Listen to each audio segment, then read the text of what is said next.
I know you may be struggling right now and asking yourself, what's my purpose in life? How to find wealth, health, and what the hell is happiness? Why do I achieve goals, change jobs, make new friends, discover new hobbies, change partners, and still feel it's not enough? Or why do I feel exhausted after the first steps? I feel like I'll never be as happy as others. So, what is happiness? Why do you want to have something to be happy? And why then do you always find that happiness was not hidden under that goal, that relationship, or that job? And how to break this circle, how to understand your true desires, how to continue to move towards them without exhausting yourself, and finally feel your happiest state. Hi, my name is Oleksandra, and I help people to live a full life and easily achieve new level of results. I am a mindset and self-esteem coach, a scientist in the field of philosophy and theology, and developer of own techniques. My OK method is based on knowledge of psychotherapy, neurobiology, and insights from shamanic practices. And this video contains a scientific extract about happiness, how it relates to the process of achieving goals, and tips that will help you to improve your life and reach a new level of results with pleasure. Make sure you subscribe to my channel and we can get started. Move to a new place, buy a car from a dream board, visit another country or get a promotion at work. It doesn't depend on what specific desire you have now or have had in the past. Am I right that when you bought that particular thing or got that promotion at work, you felt happier than ever before? But a few days later, you already felt exhausted from a journey to that thing. Yes, you may feel that now this iPhone 15 is not enough for you. You'll be happy when you have a new car or higher salary. And I can continue to give many examples. But the main thing is that you feel like that. Yes, this is good, but now I need more, higher, better. And only when I reach this goal, I will definitely be happy. It always worked for me that way before, until I delved deep into science and discovered what the happiness actually is. So happiness is an emotional state characterized by such emotions as joy and satisfaction. Happiness can be felt at a particular moment, or it can be a general feeling of life. According to researchers, happiness is determined by three main components. It's genetics, circumstances, and a daily activity. May I have wrong genetics? Or you're talking about circumstances? And what is the point of daily activities? Oh my god.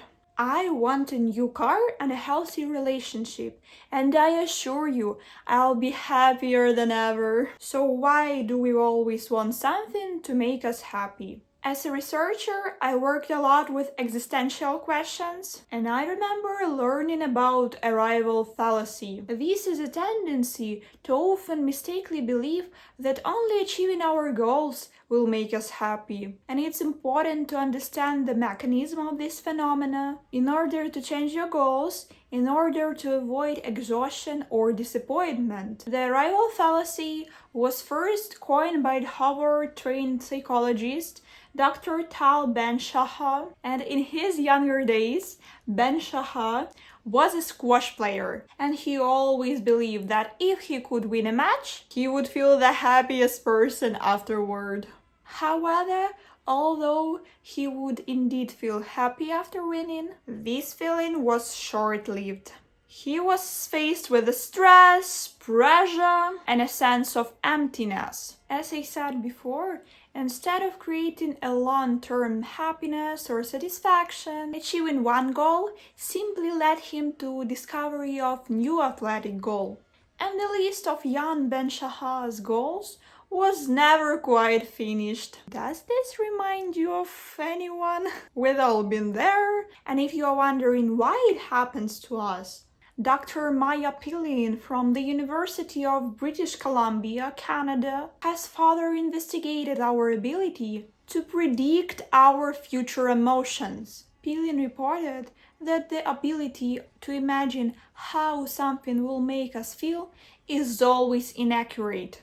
But we have this feature because being able to predict how we will feel is essential to our decision-making process. And if we dig a little deeper, forgive me for so much science today, but I want to share a few more studies so you'll understand the key and never need to find an anti-procrastination or an anti-burnout pill. So, renowned psychologists Timothy Wilson and Daniel Gilbert found that predictions about how a future event might make us feel are often wrong due to affect bias. Affect bias causes you to overestimate the duration and intensity of positive emotions you may feel as a result of event.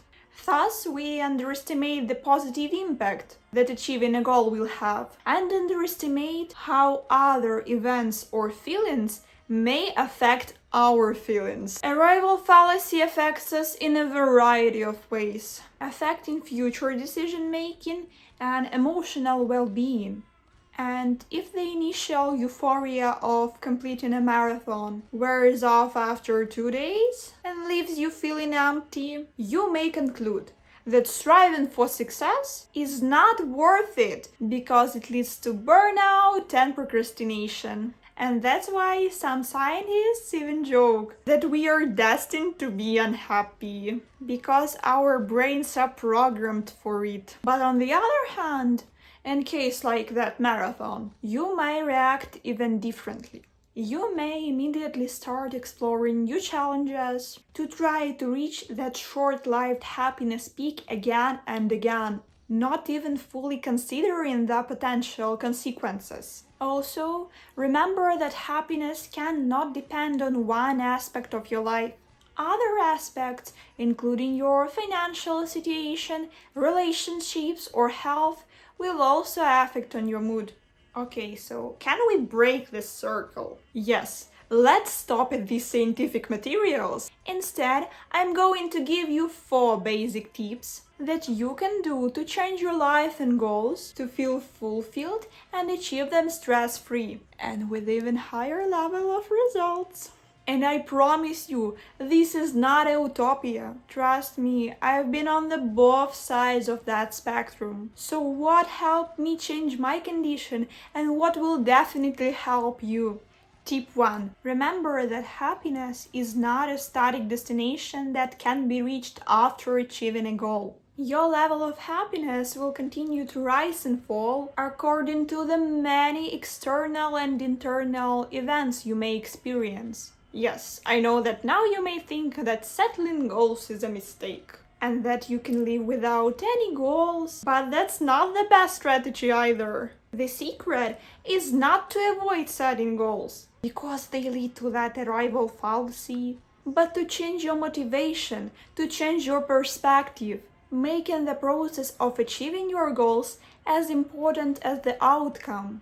And second tip, avoid when or then projections of happiness. If you say, I will be happy when I move abroad, I'll be happy when I have a new partner. If you say like this, you are putting an unrealistic pressure on yourself and on the goal of promoting your long-term mental well-being. Having high expectations for achieving a goal may lead to disappointment. So, instead of using when or then projections, practice mindfulness and pay attention to what makes you happy right now. Instead of hoping for happiness after you achieve your goal, actively look at the positives in your life right now.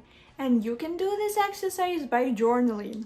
Follow me on TikTok. I share there more powerful practices, and you will definitely be surprised when you see my content there. And the last but not least important tip, focus on the journey, not the outcome. On the way to achieving your goal, enjoy the process so that you don't just look at the finish point, but instead feel happiness every step of the way.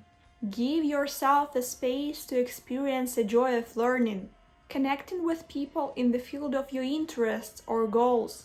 Develop skills such as creativity or decision making. That way, regardless of the outcome, the journey will be worthwhile.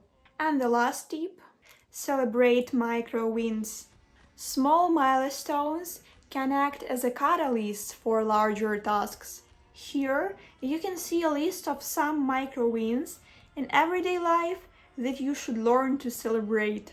Focusing on the smaller wins will make you feel more productive and happier, even if you haven't reached your long-term goal yet. The beauty of micro wins is that consistency over time will compound them and get you closer to macro wins.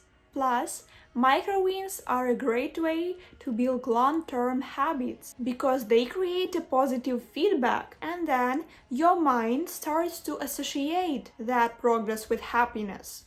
Celebrating micro wins takes the pressure of the big goal, allowing you to experience a constant happiness instead of that short-term burst of joy. That's all the tips for today. But I don't want to end our conversation today because I have something interesting to you. I'm excited to announce that I'm currently working on a first transformational marathon for you. It will consist of powerful lectures in the science of happiness and how can we apply these hacks in our daily routine to feel better, as well as my authentic practices to help you to fix your state in various situations. And I also make amazing podcasts.